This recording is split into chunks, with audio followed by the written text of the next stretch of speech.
Good afternoon, everyone. Welcome to this very lively afternoon in the UN building. I feel so many women around. It's beautiful.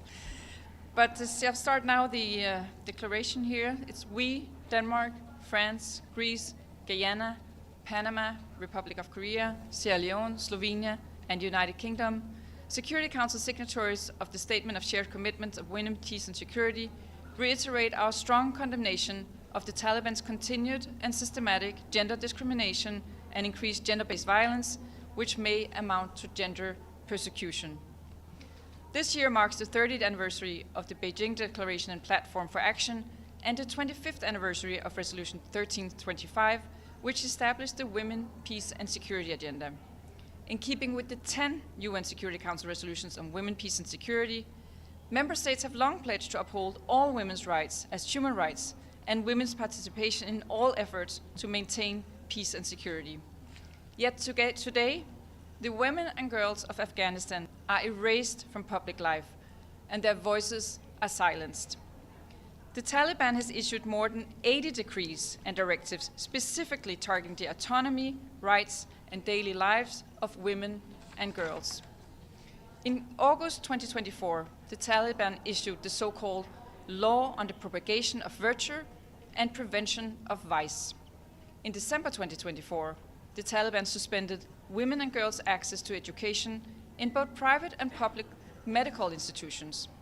This came on the heels of the Taliban's decision banning women from working for the United Nations and non-governmental organizations in Afghanistan, and severe restrictions on women's freedom of movement and freedom of expression.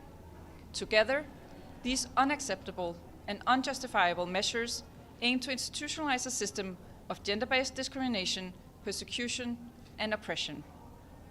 We condemn, in the strongest terms, these policies, and we call on the Taliban to immediately cease and reverse their ongoing systematic violations of human rights, particularly the discriminatory policies and practices that violate human rights and fundamental freedoms of all women and girls.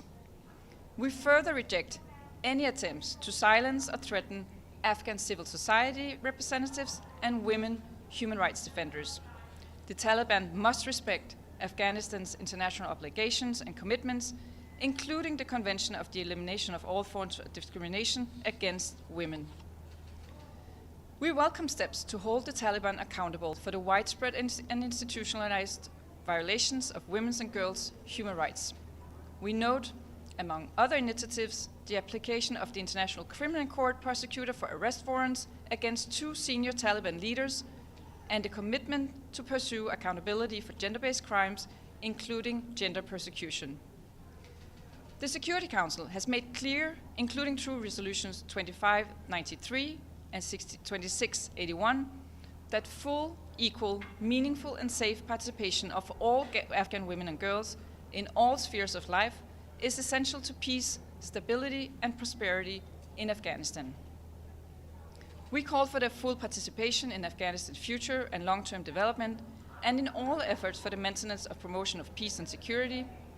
This also goes for all diplomatic efforts such as the UN-led Doha process and the recently established working groups and the Central Asian Women's Leaders Caucus.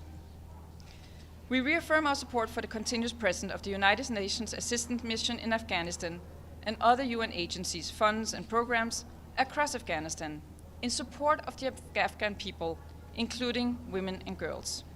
We underline that all member states and UN agencies, including Yunama, must work to promote a coherent approach to upholding and advocating for women's and girls' rights in Afghanistan. We further express our support for renewing UNAMA's mandate in full. With this, the joint statement has concluded. I'll give the Security Council members a moment to leave the stakeout area.